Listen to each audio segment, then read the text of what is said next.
नमस्कार, आप देख रहे हैं मौसम तक चैनल और मैं हूं देवेंद्र त्रिपाठी। दोस्तों, इस वीडियो में आइए बात करते हैं अगले 24 घंटों के मौसम की, यानी यह है national weather bulletin for 11th of January यानी 11 जनवरी का मौसम पूर्वानुमान। यहां पर सैटेलाइट तस्वीरों में आप देख सकते हैं कि पंजाब, हरियाणा और राजस्थान से लेकर दिल्ली, उत्तर प्रदेश और आसपास के इलाकों में मध्य प्रदेश तथा पूर्वी राजस्थान तक कई जगहों पर ये जो शेड दिख रहा है सफ़ेद रंग का, ये है कोहरा। और ये कोहरा यहाँ पर बना हुआ है ऊपर, ज़्यादा नीचे नहीं था। ज़्यादा विजिबिलिटी बहुत जगहों पर ही डाउन हुई है, यानी कि दृश्यता में जो कमी आई है वो कुछ ही जगहों पर आई है। ज़्यादातर जगहों पर सामान्य दृश्यता बनी रही है। और इस बीच में भी अगर यहाँ पर धूप का असर कम दिखाई दे रहा है अभी तक, तो उसकी वजह ये है कि ये जो कोहरा है वो सतह पर, ग्राउंड लेवल पर कम दिखाई दे रहा है, इसके थोड़ा सा ऊपर दिखाई दे रहा है।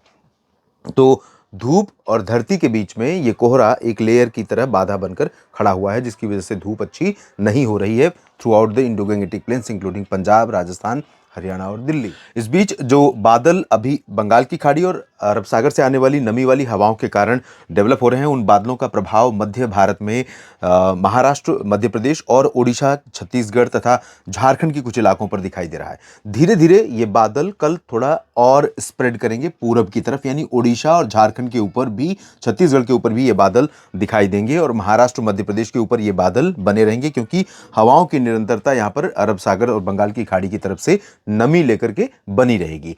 और उत्तर भारत में WD तो नहीं है और ठंडी हवाएं, उत्तर पश्चिमी दिशा की शुष्क हवाएं चलनी शुरू हुई हैं। तो इन हवाओं के बीच में कहां पर घना कोहरा होगा, कहां पर शीतलहर जैसी स्थितियां बनेंगी, कहां पर कोल्ड डे कंडीशन रहेगा, क्योंकि कोल्ड डे कंडीशन आज भी कल भी देखने को मिला है पंजाब, हरियाणा और राजस्थान, दिल्ली तथा पश्चिमी उत्तर प्रदेश के कई शहरों में, कई स्थानों पर, जहां पर मैक्सिमम टेम्परेचर 16 डिग्री से नीचे या सामान्य से 4 डिग्री नीचे बना रहा था। आइए जानते हैं कहां पर किस तरह का मौसम देश भर में रहने वाला है। तो जैसा कि मैंने बताया कि उत्तर भारत में WD नहीं है। पहाड़ों पर गिलगित बाल्टिस्तान, मुजफ्फराबाद, लद्दाख से लेकर जम्मू कश्मीर, हिमाचल प्रदेश, उत्तराखंड, इन सभी जगहों पर लगभग कह सकता हूँ 100% प्लेसेस पर ड्राई और क्लियर स्काई वाला कंडीशन बनी रहेगी।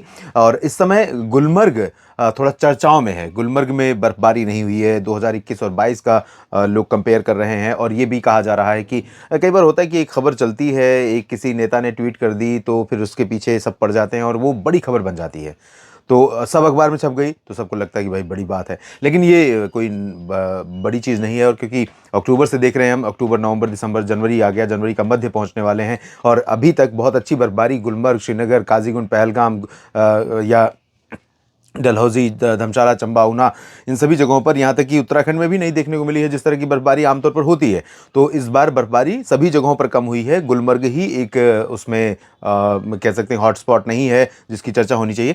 तो यहाँ पर ड्राई वेदर बना हुआ है और बना रहेगा। पंजाब और हरियाणा में, दिल्ली तथा राजस्थान और उत्तर प्रदेश के पश्चिमी भागों में यहाँ पर पश्चिमी हवाओं का असर तो रहेगा, लेकिन सुबह के समय कुछ हिस्से अमृतसर, जालंधर, पठानकोट, लुधियाना, पटियाला, बरनाला, मोगा और फजिल्का, फरीदकोट से मुक्तसर साहिब, साथ ही साथ इधर अंबाला से लेकर करनाल, कैथल, जींद, रोहतक, सोनीपत, पानीपत, हिसार, सिरसा, फतेहाबाद और रेवाड़ी, महेंद्रगढ़, गुरुग्राम, फरीदाबाद, पलवल, गंगानगर, बीकानेर, चूरू, जयपुर, अजमेर, अलवर, भरतपुर, सीकर, इन भागों में और पश्चिमी उत्तर प्रदेश के कुछ हिस्सों में कोहरा भी सुबह के समय रहेगा, जिसके चलते यहाँ पर दृश्यता 50-100 मीटर के आसपास रिकॉर्ड की जा सकती है। 200 मीटर भी रह सकती है। बहुत ज़्यादा ड्रॉप नहीं होगी विजिबिलिटी, क्योंकि यहाँ पर कोहरा छाने के लिए कंडीशन दो बहुत फेवरेबल हैं। एक तो है कि बादल नहीं है, दूसरा है ठंडी हवाओं के कारण तापमान गिर रहा है।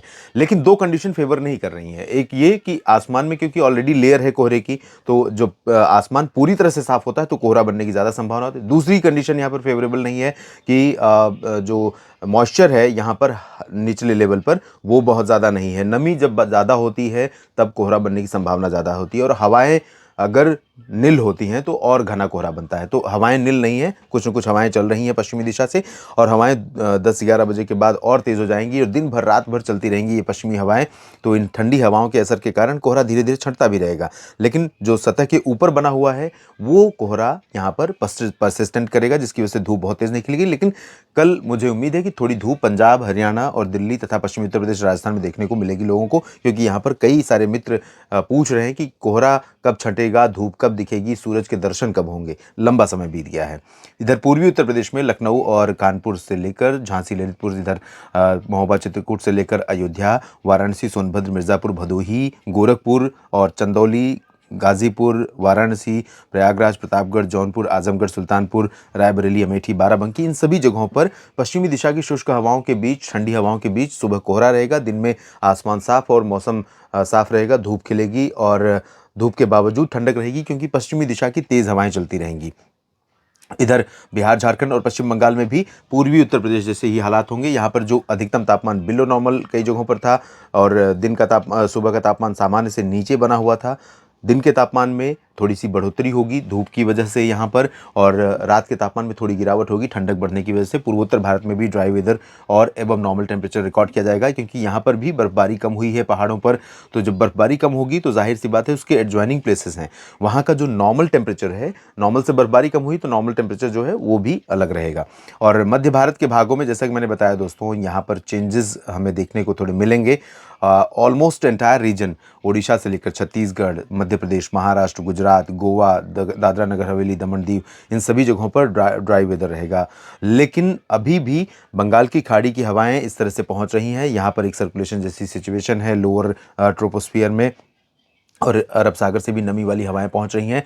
तो गुजरात का जो पूर्वी रीजन है, अहमदाबाद, वडोदरा, गांधीनगर, सूरत, वलसाड़, नवसारी, मुंबई से लेकर इधर जो पालघर, दहानू और नीचे के सिंधुदुर्ग, रत्नागिरी के रीजन हैं, सांगली, सतारा, कोल्हापुर, पुणे, अहमदनगर और नाशिक, नंदुरबार, धुले, जलगांव, संभाजीनगर, अकोला, नागपुर, अमरावती, यवतमाल और उमरिया से लेकर सागर, उज्जैन से लेकर खरगोन, बैतूल, होशंगाबाद, छिंदवाड़ा, ये रीजन। और ये जो उत्तरी और मध्य छत्तीसगढ़ का हिस्सा है, यहाँ पर साथ ही साथ पश्चिमी झारखंड के रीजन हैं और पश्चिमी ओडिशा के क्षेत्र, इन भागों पर बादल आपको दिखाई पड़ेंगे। ऐसे ये पूरा पैच रहेगा और ये बादल ऐसे होंगे जिनसे आपको लग सकता है कि बारिश होने वाली है, लेकिन मुझे नहीं लगता कि इन बादलों से बारिश होने की संभावना है क्योंकि इन बादलों में करंट, थंडरस्टॉर्म के चार्ज उतने ज़्यादा नहीं है कि वो डिस्चार्ज हो सकें और यहाँ पर बारिश दे सकें।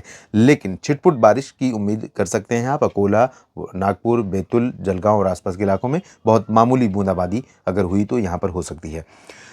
दक्षिण भारत में दोस्तों तेलंगाना, कर्नाटक और आंध्र प्रदेश, तमिलनाडु, केरल, सभी राज्यों में लगभग शुष्क मौसम हर एक शहर में रहने की उम्मीद है अगले 24 घंटों के दौरान। यहाँ पर पश्चिमी दिशा की तरफ चल रही हैं पूर्वी दिशा से हवाएं बंगाल की खाड़ी की तरफ से, और आगे जाने के बाद ऊपर मुड़ रही हैं और यहाँ पर जो नमी का फ्लो था वो थोड़ा सा कम हुआ है, रिड्यूस हुआ है और कंडीशन बदली है जिसकी वजह से यहाँ पर बादल बनने कम हो गए हैं। तो कर्नाटक में आंतरिक हिस्से, तटीय भाग, रायलसीमा, तेलंगाना, उत्तरी तटीय आंध्र प्रदेश और तमिलनाडु, केरल और पुदुचेरी, इन भागों में ड्राई वेदर रहेगा। लक्षद्वीप में, मिनिकॉय में थोड़ी बहुत वर्षा हो सकती, बाकी आइलैंड्स में बारिश की उम्मीदें बहुत कम दिखाई दे रही हैं।